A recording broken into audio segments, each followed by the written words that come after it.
never gon' grow up. This is what it is. Shorty said it's time to settle down and chill out. Grow up and be a man, but as you see, I'm still out.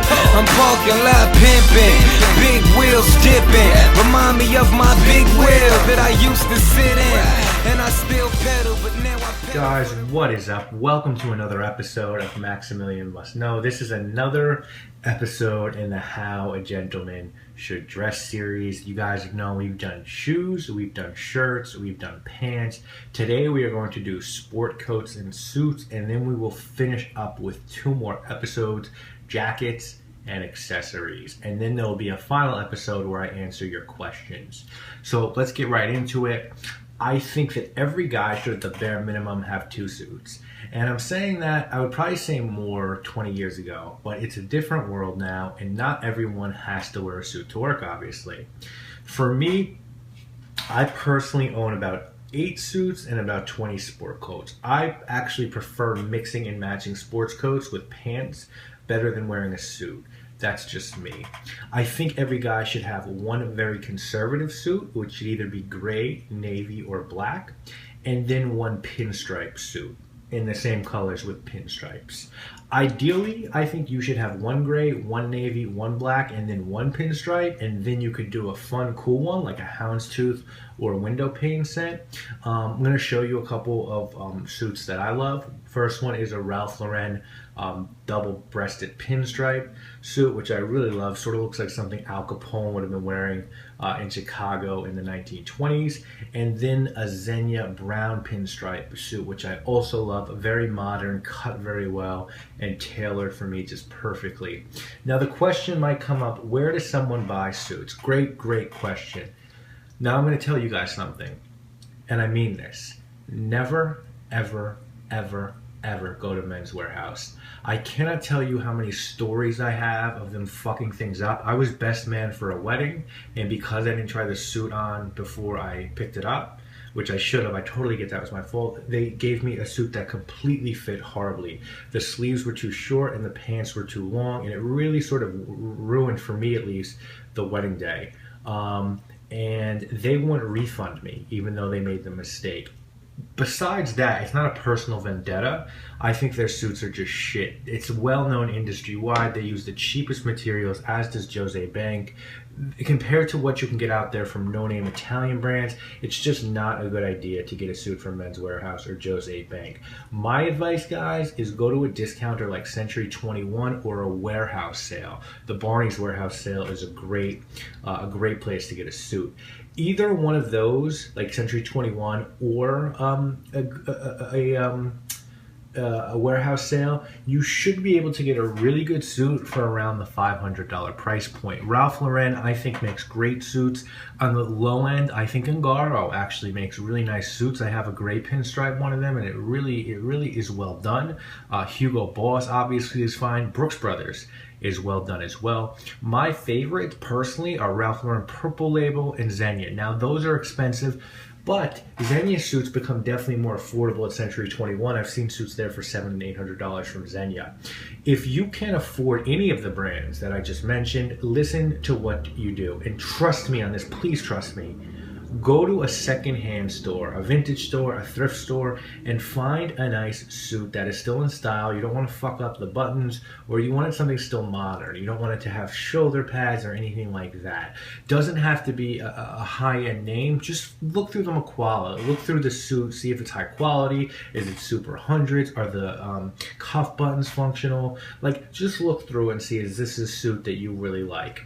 Once you find one, what you want to do is you want to take it to a tailor. Maybe you spent $50 or $100 on that suit at the secondhand store, and then you can spend $100, $150 at the tailor so that they can refit the suit for you. I've done that, guys. I'm not gonna lie, and I've paid about $200 for a suit that should cost me $2,000. No one is ever gonna know that you did that or that's how you got the suit. And you can tell them that's something to be proud of as well. You know, make them feel like an idiot for paying $5,000 for a suit. If there is no thrift store or secondhand store around you, I recommend to go out of your way to go. If you have to travel, it's still probably going to be cheaper.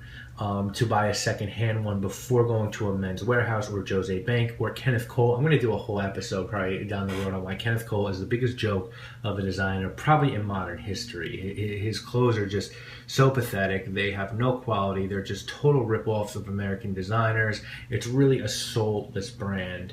And it just shows that, to me, and this is no offense, I know probably a lot of people are going to hate me for saying this because I know a lot of guys wear Kenneth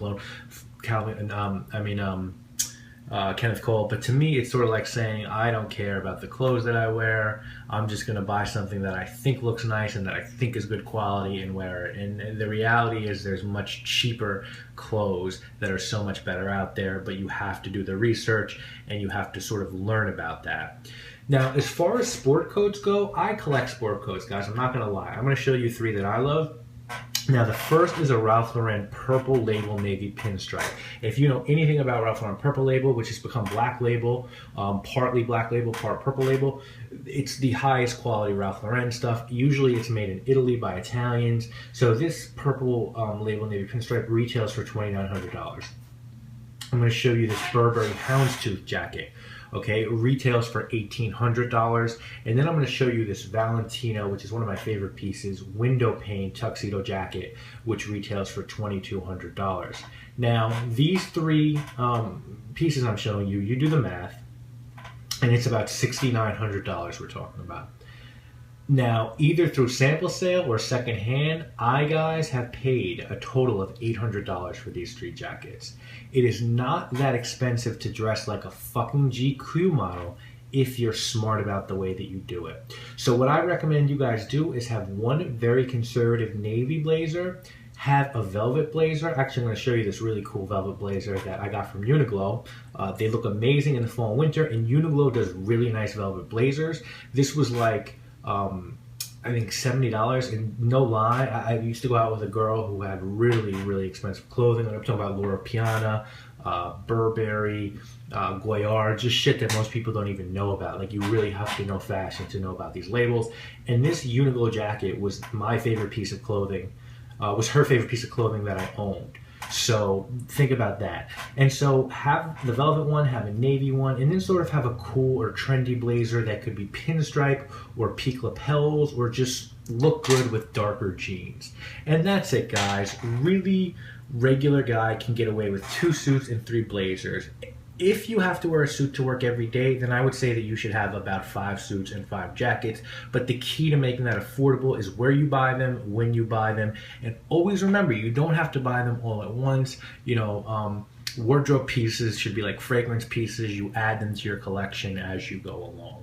So I hope you have enjoyed. I tried to do this as short as possible and pack a lot of information to talk about sport coats and suits. I hope you have enjoyed this. We're going to be back next week or next month for actual jackets to wear outside.